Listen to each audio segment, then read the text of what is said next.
새벽 4시, 부엌의 형광등이 차갑게 켜졌습니다. 어머니 김순례는 앞치마를 두르고 도마 앞에 섰죠. 손끝은 이미 감각이 무뎌져 있었어요. 어젯밤부터 시작한 전 부치기가 아직도 끝나지 않았거든요. 동그랗게 부풀어 오른 부침개를 뒤집으며 순례는 한숨을 내쉬었습니다. 손목이 저려왔어요. 58년을 살아오며 명절 때마다 반복된 이 고된 노동이 이제는 뼈속까지 스며든 것 같았죠. 아이고 손이 떨려서. 순례가 중얼거릴 때 안방에서 시어머니 박영자의 목소리가 들려왔습니다. 85세의 노인이지만 목소리만큼은 여전히 날카로웠죠.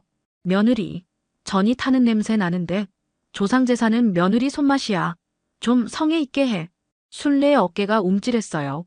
성의 있게 하고 있는데도 늘 부족하다는 소리만 들었습니다. 30년 넘게 이 집 며느리로 살면서 단 한 번도 칭찬을 들어본 적이 없었죠. 그저 잘못했다는 말, 부족하다는 말만 귀에 박히도록 들었어요. 오전 9시쯤 시누이들이 들이닥쳤습니다. 큰 시누이 민정과 작은 시누이 민이었죠. 둘 다 명절 때만 얼굴을 비추는 사람들이었어요. 민정이 제사상을 훑어보더니 인상을 찌푸렸습니다. 언니, 고명은 왜 이렇게 대충 했어요? 우리 집안 제사가 얼마나 중요한데. 민이도 거들었죠. 그러게요. 나물도 간이 싱거운 것 같은데 어머니가 보시면 또 뭐라고 하실 거예요. 순례는 아무 말도 하지 못했습니다. 항변하고 싶었지만 입을 열면 더 큰 비난이 쏟아질 게 뻔했거든요. 그저 고개를 숙이고 다시 부엌으로 돌아갔죠. 손등에 기름이 튀어 빨갛게 부풀어 올랐지만 아픔을 느낄 겨를도 없었습니다. 부엌 문틈 사이로 아들 민수가 어머니를 지켜보고 있었어요. 28살의 청년은 주먹을 불끈 쥐었습니다. 어머니의 축 처진 어깨, 땀으로 젖은 이마, 떨리는 손을 보며 가슴속에 무언가가 끓어올랐죠. 분노였을까요? 아니면 슬픔이었을까요? 민수는 그저 이를 악물고 참았습니다. 아직은 때가 아니라고 생각했거든요. 오후 2시, 거실에는 친척들이 하나둘 모여들기 시작했습니다.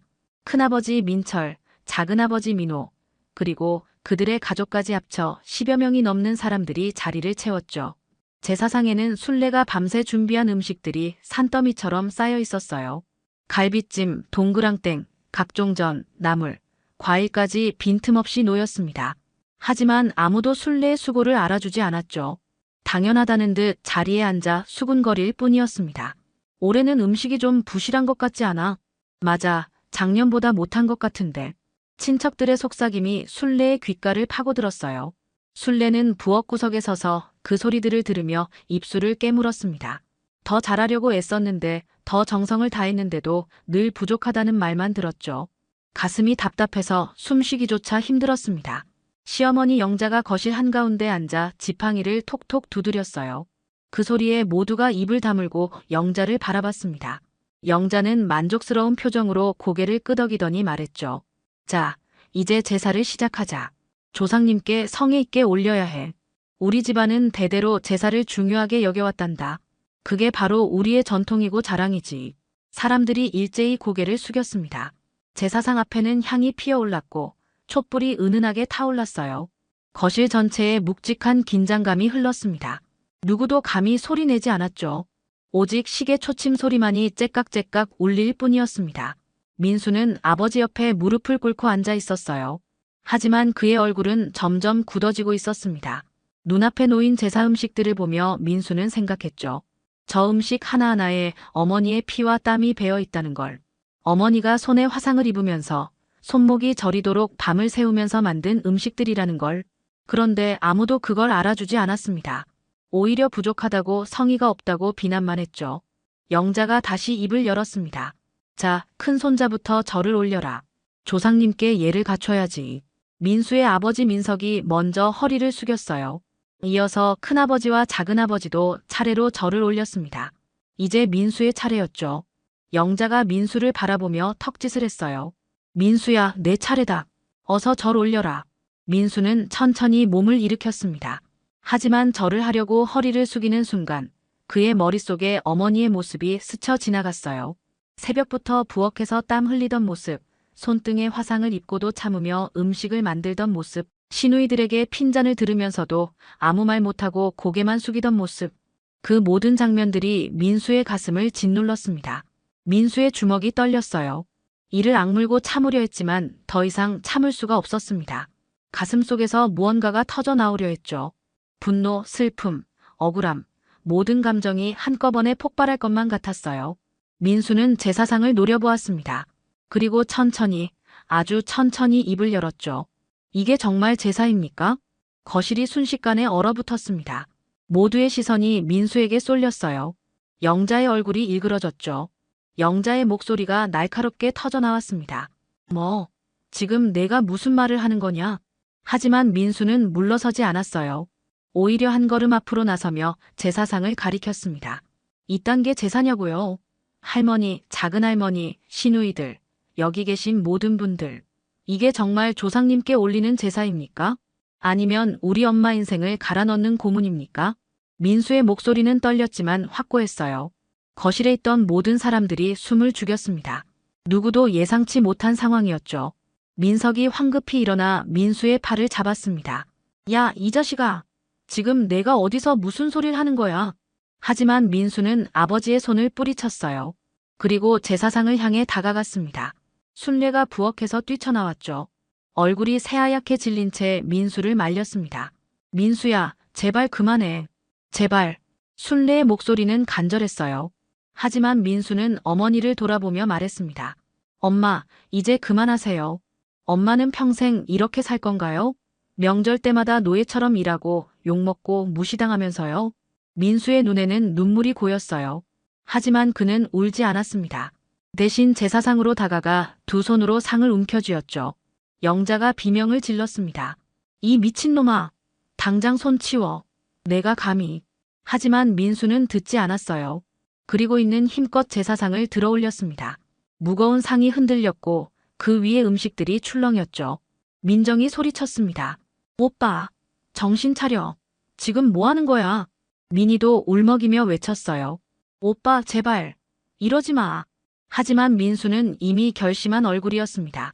그리고 마침내 제사상을 힘껏 엎어버렸죠. 쾅! 엄청난 소리와 함께 제사상이 바닥에 쏟아졌습니다.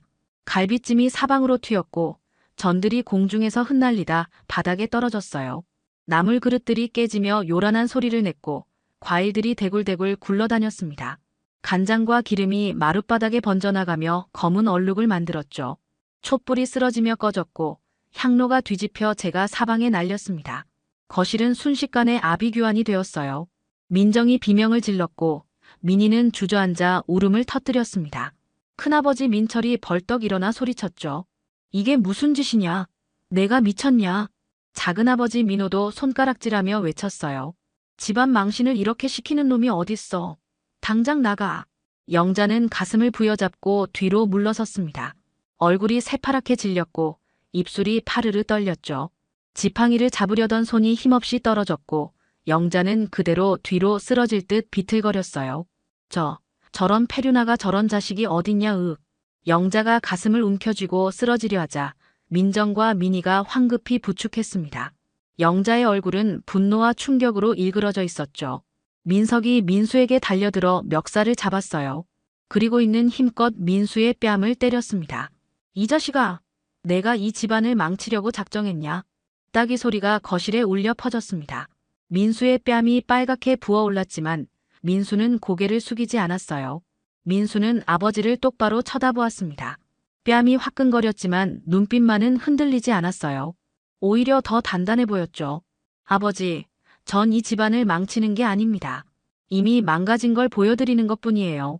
민석이 또다시 손을 들어 올렸지만 이번엔 순례가 가로막았습니다. 순례는 떨리는 손으로 남편의 팔을 붙잡았죠. 여보, 제발 그만해요. 민수도 그만하고. 하지만 민석은 순례의 손을 뿌리쳤어요. 그리고 분노에 찬 얼굴로 민수를 노려보았습니다. 당장 이 집에서 나가. 내 같은 자식은 내 자식이 아니야. 썩 꺼져. 민수는 천천히 고개를 끄덕였습니다. 이미 각오한 일이었죠. 민수는 어머니를 돌아보았어요. 순례는 눈물을 흘리며 민수를 바라보고 있었습니다. 입술을 떨며 무언가 말하려 했지만 목소리가 나오지 않았죠. 엄마, 미안해요. 하지만 전 더 이상 참을 수 없었어요. 엄마가 이렇게 사는 걸 보고만 있을 수 없었습니다. 민수가 현관으로 향했어요. 순례가 비틀거리며 민수의 뒤를 쫓아갔습니다. 민수의 팔을 붙잡고 울먹였죠. 민수야, 가지마. 제발 내가 나가면 엄마는 어떡해. 엄마는. 하지만 민수는 어머니의 손을 조심스럽게 풀어냈습니다. 그리고 마지막으로 어머니를 꽉 안아주었어요. 엄마, 제가 곧 다시 올게요. 약속할게요. 그때까진 조금만 참아요. 민수는 그렇게 말하고는 현관문을 박차고 나갔습니다. 쾅 하는 소리와 함께 문이 닫혔고 순례는 그 자리에 주저앉아 오열했어요. 목 놓아 울었지만 아무도 위로하지 않았습니다. 오히려 비난의 목소리만 쏟아졌죠. 영자가 소파에 앉아 가쁜 숨을 몰아쉬며 말했습니다. 다 내 잘못이야. 내가 자식 교육을 그따위로 시켰으니 저런 폐륜아가 나온 거 아니냐. 민정도 순례를 노려보며 쏘아붙였어요. 언니 때문에 우리 집안이 망했어요. 이제 우리 집안은 동네 웃음거리가 될 거예요. 어떻게 책임질 건데요? 민희는 울면서 말했습니다. 오빠가 저렇게 된 것도 다 언니 탓이에요. 언니가 오빠를 잘못 키웠잖아요. 순례는 아무 말도 할 수 없었어요. 그저 바닥에 엎드려 눈물만 흘릴 뿐이었습니다. 가슴이 찢어지는 것 같았죠. 아들도 잃었고 집안 사람들의 원망도 모두 자신에게 쏟아졌습니다. 과연 자신이 뭘 잘못한 걸까요? 평생 성실하게 살았는데 시댁을 위해 헌신했는데 왜 이런 일이 생긴 걸까요? 민석은 소파에 털썩 주저앉았어요. 손으로 얼굴을 감싸며 한숨을 내쉬었습니다. 그의 목소리는 지쳐 있었죠. 당신 때문에 다 당신 때문이야. 당신이 애를 제대로 키웠어야지. 순례는 대답하지 않았습니다. 대답할 힘도 없었고 대답한들 무슨 소용이 있겠어요. 어차피 모든 게 자신의 잘못으로 돌아올 테니까요. 순례는 천천히 일어나 바닥에 쏟아진 음식들을 치우기 시작했습니다. 떨리는 손으로 깨진 그릇 조각들을 주웠죠. 손에 그릇 조각이 찔려 피가 났지만 아픈 줄도 몰랐어요. 그저 기계적으로 움직일 뿐이었습니다. 친척들은 하나둘 집을 떠났어요. 누구도 순례를 돕지 않았습니다. 오히려 수군거리며 집을 나섰죠. 아이고, 저 집은 이제 끝났어. 맞아, 제사상을 없다니. 조상님이 노하실 거야. 거실엔 순례 혼자만 남았습니다. 제사상 사건 이후 사흘이 지났습니다. 그 사이 소문은 동네 전체로 퍼져나갔어요. 처음엔 제사상을 엎었다더라는 단순한 이야기였지만 사람들의 입을 거치며 점점 왜곡되기 시작했죠. 며느리가 제사 음식을 형편없이 만들어서 손자가 화가 나서 엎었대. 아니래. 며느리가 시어머니한테 대들다가 아들까지 버릇없이 만들었대. 그 집 며느리 평소에도 시어머니 모시기 싫어했다더라. 소문은 눈덩이처럼 불어났고 어느새 순례는 폐륜 집안의 못된 며느리로 낙인 찍혔습니다. 동네 사람들은 순례를 보면 수군거렸고 일부는 대놓고 손가락질했어요. 나흘째 되던 날 순례는 장을 보러 시장에 나갔습니다. 평소처럼 생선 가게 앞에 섰죠. 주인 아저씨는 예전엔 늘 웃으며 반겨줬는데 오늘은 표정이 달랐어요. 어색하게 웃으며 시선을 피했습니다. 사모님 뭐 필요하세요? 순례가 고등어를 고르고 있을 때 뒤에서 목소리가 들렸어요. 저 사람 아니야? 제사상 부순집 며느리. 맞아, 그 집. 손자가 제사상을 발로 걷어찼다며. 아이고, 요즘 젊은 것들은 버릇이 없어도 한참 없어. 다 며느리가 잘못 가르쳐서 그런 거지. 그러게 말이야. 시어머니가 얼마나 속상하시겠어. 순례의 손이 떨렸습니다. 들고 있던 장바구니가 덜컥 흔들렸죠. 고등어를 내려놓고 황급히 그 자리를 벗어나려 했어요. 하지만 어디를 가든 시선이 따라왔습니다. 채소가게, 정육점, 떡집 앞을 지날 때마다 사람들의 속삭임이 들렸죠. 저 사람 때문에 집안이 망했대. 조상님께 벌 받을 거야. 순례는 더 이상 견딜 수 없었어요. 장바구니를 그대로 내팽개치고 집으로 뛰어왔습니다. 숨이 가빠서 제대로 숨을 쉴 수조차 없었죠. 현관문을 열고 들어서자마자 거실 바닥에 주저앉았어요. 눈물이 쏟아졌습니다. 그때 전화벨이 울렸습니다. 순례는 떨리는 손으로 전화를 받았어요. 여보세요. 전화기 너머로 큰 시누이 민정의 날카로운 목소리가 터져나왔습니다. 언니, 우리 집안 망신을 어떻게 할 거예요? 시댁 친척들한테 연락이 오는데 다들 우리 집안을 욕하더라고요. 다 언니 아들 때문이잖아요. 순례는 입을 열려 했지만 목소리가 나오지 않았어요. 민정의 목소리는 계속 이어졌습니다. 우리 얼굴에 먹칠한 거 어떻게 책임질 건데요? 이제 우리 동창 모임도 못 나가겠어요. 창피해서 어떻게 나가요? 미안해, 정말 미안해. 순례가 겨우 말했지만 민정은 듣지 않았습니다. 미안하다고 해결돼요? 언니 아들 어디 갔어요? 당장 데려와서 무릎 꿇고 사과시켜요. 전화가 끊겼어요. 하지만 5분도 지나지 않아 다시 전화벨이 울렸습니다. 이번엔 작은 시누이 민이었죠. 언니, 어머니가 병원에 가셨어요. 가슴이 답답하다고 하시면서요. 다 오빠 때문이에요. 언니가 책임져야 해요. 술래는 전화를 끊고 바닥에 쓰러졌습니다. 온몸에 힘이 빠졌어요. 머릿속이 하얘졌고 귀에선 이명이 울렸습니다. 모든 게 자신의 잘못처럼 느껴졌죠. 저녁 무렵 민석이 술에 취해 돌아왔습니다. 비틀거리며 현관문을 열고 들어서더니 거실 바닥에 주저앉은 술래를 보고 화를 냈어요. 당신 때문에 내가 동네에서 고개를 못 들고 다녀. 사람들이 날 보고 뭐라는 줄 알아. 집안 망신시킨 사람 아버지래. 다 당신 잘못이야. 민석은 소주병을 바닥에 내팽개쳤습니다. 병이 깨지며 소주가 사방으로 튀었죠. 술래는 그저 고개를 숙인 채 아무 말도 하지 못했어요. 밤이 깊어갔습니다. 술래는 방 안에 혼자 웅크린 채 앉아 있었어요. 한 달이 흘렀습니다. 술래는 그 사이 집 밖으로 거의 나가지 않았어요. 장을 보러 나갈 때도 모자를 깊이 눌러 쓰고 고개를 숙인 채 걸었죠. 사람들의 시선이 무서웠습니다. 속삭임이 두려웠어요. 집안에서도 술래는 점점 말이 없어졌습니다. 밥을 해도 식욕이 없었고 밤에는 잠을 이루지 못했죠. 몸무게는 눈에 띄게 줄어들었고 얼굴은 헬쑥해졌습니다. 민석은 여전히 술을 마시며 술래를 탓했어요. 영자는 전화를 걸 때마다 술래를 원망했습니다. 시누이들도 틈만 나면 비난의 말을 쏟아냈죠. 술래는 그 모든 것을 감당해야 했습니다. 혼자서요. 민수는 그 후로 집에 돌아오지 않았습니다. 전화도 받지 않았고 문자 메시지도 읽지 않았어요. 술래는 매일 밤 민수의 방문 앞에 서서 눈물을 흘렸습니다. 아들이 보고 싶었죠.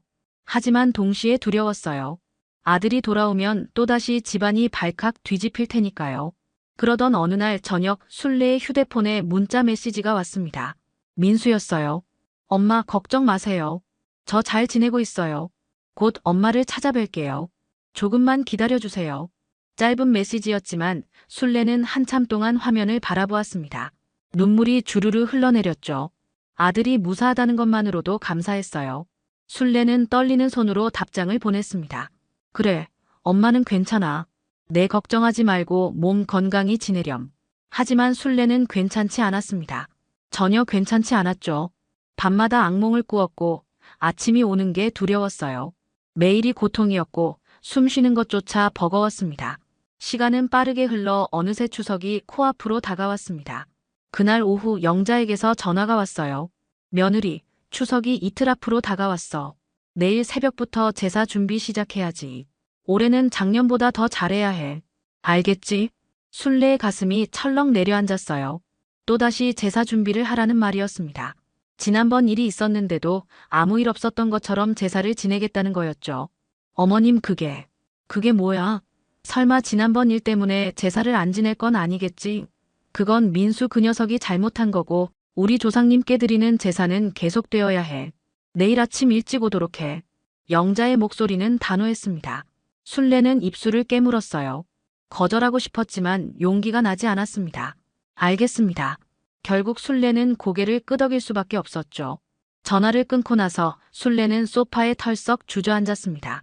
온몸에 힘이 빠졌어요. 또다시 그 고된 준비를 해야 한다는 생각에 숨이 막혔습니다. 손이 떨렸고 가슴이 두근거렸죠. 공포였습니다. 술래는 눈을 감았어요. 새벽부터 부엌에 서서 전을 부치는 자신의 모습이 떠올랐습니다. 시어머니의 잔소리, 시누이들의 핀잔, 끝없는 노동. 그 모든 게 악몽처럼 다가왔죠. 그날 밤 술래는 민수에게 문자를 보냈어요. 민수야, 모레가 추석이란다.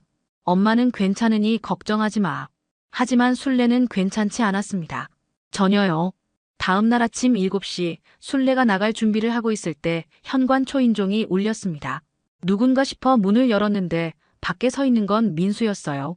깔끔하게 정장을 차려입은 민수가 환하게 웃으며 서 있었습니다. 엄마, 저 왔어요. 술래는 깜짝 놀라 손으로 입을 막았어요. 눈물이 쏟아질 것 같았죠. 민수야, 내가 왜? 민수는 현관 안으로 들어서며 어머니를 꽉 안아주었습니다. 그리고 귓가에 단호하게 속삭였죠. 엄마, 이제 시댁에 가지 마세요. 제사 준비도 하지 마시고요. 술래는 민수의 말을 이해할 수 없었어요. 눈을 동그랗게 뜨고 아들을 바라보았습니다. 무슨 소리야, 민수야. 내일이 추석인데 제사 준비를 안 하면 어떡해. 하지만 민수는 어머니의 어깨를 꽉 잡으며 단호하게 말했습니다. 엄마는 이제 안 하셔도 돼요. 제사? 제가 가서 직접 얘기할게요. 엄마는 집에서 쉬세요. 민수의 눈빛은 확고했어요. 무언가 결심한 사람의 눈빛이었죠. 술래는 불안했지만 민수를 말릴 수가 없었습니다. 아들의 얼굴엔 지난달과는 다른 무언가가 있었거든요. 더 단단해 보였고 더 강해 보였어요. 민수야, 제발 또 무슨 일 생기면 안 돼. 민수는 어머니를 안심시키듯 미소 지었습니다. 엄마, 저 믿으세요. 이번엔 제대로 끝낼게요. 민수는 그렇게 말하고 시댁으로 향했습니다. 정장 차림에 서류 가방을 든 모습은 마치 중요한 전쟁터로 향하는 전사 같았어요. 시댁 대문 앞에 도착한 민수는 깊게 숨을 들이마셨습니다. 그리고 초인종을 눌렀죠. 문을 연 건 큰 시누이 민정이었습니다. 민정은 민수를 보자마자 얼굴이 굳었어요. 오빠, 무슨 일이야? 또. 민수는 민정의 말을 끊으며 안으로 들어섰습니다. 마치 문을 박차듯 당당하게 들어섰죠. 거실에는 영자, 민석, 작은 시누이 민희, 큰아버지 민철이 모여 있었어요. 모두 내일 제사 준비 얘기를 하고 있던 참이었습니다. 민수가 거실 한가운데 섰습니다. 모든 시선이 민수에게 쏠렸어요. 영자가 지팡이를 들며 날카롭게 물었습니다. 너 또 무슨 짓을 하려고 온 거냐? 민수는 침착하게, 하지만 단호하게 말했습니다. 앞으로 우리 엄마 제사 안 합니다. 거실이 순간 얼어붙었어요. 민정이 벌떡 일어났습니다. 뭐? 오빠, 정신 차려. 또 그럴 거야? 민희도 소리쳤죠. 오빠, 지난번에도 모자라서 또 이러는 거야? 하지만 민수는 흔들리지 않았습니다. 오히려 더 큰 목소리로 말했어요. 우리 엄마는 평생 고생한 걸로 충분해요. 더 이상은 안 됩니다. 영자가 지팡이로 바닥을 내리쳤습니다. 내가 감히, 내가 무슨 권리로. 민석도 일어나 민수에게 다가왔어요. 얼굴이 벌겋게 달아올랐죠. 이 자식아, 또 이러려고 왔냐? 당장 나가. 하지만 민수는 서류 가방을 열었습니다. 그리고 그 안에서 두툼한 파일을 꺼냈어요. 친척들이 의아한 표정으로 그걸 바라보았습니다. 민수는 파일을 테이블 위에 펼쳐놓았어요. 그 안에는 각종 서류들이 빼곡하게 들어있었습니다. 이게 뭐냐? 민철이 물었습니다. 민수는 서류 한 장을 집어들었어요. 이건 엄마의 건강 진단서입니다. 민수가 서류를 모두에게 보여주었습니다. 진단서에는 만성피로 증후군, 손목 터널 증후군, 불면증, 우울증이라는 진단명이 선명하게 적혀 있었어요. 엄마는 이렇게 아프십니다. 모두 명절 제사 준비 때문이에요. 민정이 서류를 낚아채듯 집어들었습니다. 눈으로 훑어보더니 얼굴이 굳었어요. 이게 진짜야? 민수는 고개를 끄덕였습니다. 그리고 또 다른 서류를 꺼냈죠. 이건 병원 진료 기록입니다. 엄마는 지난 5년 동안 명절 직후마다 병원을 찾으셨어요. 과로로 인한 탈진, 손목 통증, 불면증 치료를 받으셨습니다. 민수의 목소리는 떨렸지만 확고했어요. 서류를 한 장 한 장 펼쳐 보이며 민수는 계속 말했습니다. 조상님께 제사 지낸답시고 산 사람을 이렇게 병들게 만드는 게 전통입니까? 민수가 소리쳤습니다. 목소리엔 분노와 슬픔이 섞여 있었어요. 이건 학대예요. 엄마는 사람이에요. 제사 음식 만드는 기계가 아니라고요. 거실이 조용해졌습니다. 아무도 말하지 못했어요. 민정은 진단서를 들고 입술을 깨물었고 민희는 고개를 숙였습니다.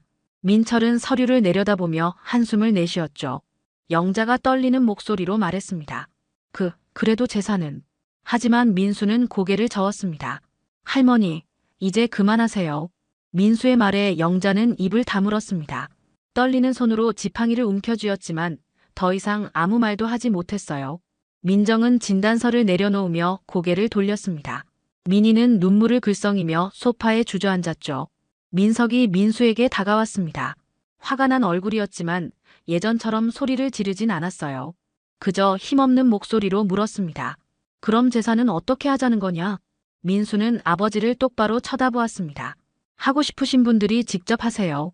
하지만 우리 엄마는 이제 안 합니다. 이게 마지막 통보예요. 민철이 한숨을 내쉬었어요. 그는 서류를 다시 한번 훑어보더니 고개를 저었습니다. 민수야, 내 말이 틀린 건 아니야. 하지만 뭐예요, 큰아버지? 전통이 중요해요? 아니면 사람이 중요해요? 민수의 목소리는 단호했습니다. 아무도 대답하지 못했어요. 거실엔 무거운 침묵만 흘렀습니다. 영자가 소파에 털썩 주저앉았어요. 지팡이를 놓고 손으로 얼굴을 감쌌습니다. 85년을 살아오며 한 번도 의심하지 않았던 전통이 무너지는 순간이었죠. 영자는 아무 말도 하지 않았습니다. 할 수 있는 말이 없었어요. 민수는 서류를 다시 가방에 넣었습니다. 그리고 마지막으로 말했어요. 내일 추석, 우리 엄마는 오지 않을 겁니다. 여러분이 알아서 하세요. 민수는 그렇게 말하고 시댁을 나섰습니다. 뒤에서 아무도 붙잡지 않았어요. 민수는 시원한 바람을 맞으며 집으로 돌아왔습니다. 집에 도착하자 순례가 불안한 얼굴로 기다리고 있었어요. 민수야, 어떻게 됐니? 민수는 환하게 웃으며 어머니의 손을 잡았습니다. 엄마, 이제 제사 안 해도 돼요. 제가 다 해결했어요. 순례의 눈에서 눈물이 흘러내렸습니다. 믿기지 않았어요. 평생 짊어졌던 짐이 내려지는 순간이었습니다. 시간은 빠르게 흘러 1년이 지났습니다. 그해 추석, 시댁에서는 제사를 치르지 못했어요. 순례가 오지 않자 아무도 음식을 준비하지 않았습니다. 평생 며느리 손맛에 의지하던 제사였기에 영자도 민정도 민희도 제사상을 차릴 줄 몰랐죠. 제사상은 텅 빈 채 방치되었습니다. 친척들은 모여 앉아 서로 눈치만 보았어요. 누군가 음식을 만들어야 했지만 아무도 나서지 않았습니다. 결국 민철이 입을 열었죠. 이제 그만하자. 제사를 이렇게까지 해야 하나 싶네. 영자는 아무 말도 하지 않았습니다. 그저 고개를 끄덕일 뿐이었어요. 그렇게 시댁의 제사는 조용히 사라졌습니다. 그해 추석 아침, 순례와 민수는 기차역에 서 있었어요. 여행 가방을 든 두 사람의 얼굴엔 환한 미소가 번졌습니다. 순례는 평생 처음으로 명절에 여행을 떠나는 거였죠. 엄마, 준비됐어요? 민수가 물었습니다. 순례는 고개를 끄덕이며 아들의 손을 꽉 잡았어요. 그래, 가자. 기차에 오른 순례는 창가 자리에 앉았습니다. 기차가 출발하자 창밖으로 가을 들녘이 펼쳐졌어요. 황금빛으로 물든 벼가 바람에 일렁이고 코스모스가 흔들리는 풍경이 지나갔습니다. 순례는 그 풍경을 바라보며 깊게 숨을 들이마셨어요. 가슴이 뻥 뚫리는 것 같았습니다. 민수가 옆에 앉아 말했습니다. 엄마, 이제 우리 명절은 여행 다니면서 즐겨요. 그게 진짜 행복이잖아요. 순례는 환하게 웃으며 고개를 끄덕였어요. 눈가에 눈물이 맺혔지만 이번엔 기쁨의 눈물이었습니다. 58년을 살아오며 처음 느끼는 자유였죠. 명절이 두렵지 않았어요. 오히려 설레었습니다. 기차는 가을 햇살을 받으며 달렸습니다. 순례는 창밖을 바라보며 생각했어요. 그날 민수가 부순 건 제사상이 아니었습니다. 엄마를 짓누르던 굴레였죠. 제사가 사라진 자리엔 드디어 엄마의 인생이 찾아왔어요. 그리고 웃음이 돌아왔습니다. 순례는 민수의 손을 꽉 잡았습니다. 아들이 있어서 감사했어요. 이제는 자유롭게 살 수 있어서 행복했습니다. 기차 안에서 순례는 평생 처음으로 명절을 온전히 즐기고 있었어요. 창밖으로 가을 하늘이 펼쳐졌습니다. 구름 한 점 없이 맑은 하늘이었죠. 순례는 그 하늘을 보며 활짝 웃었습니다. 해방된 사람의 얼굴이었어요. 드디어 엄마의 인생이 시작된 거였습니다.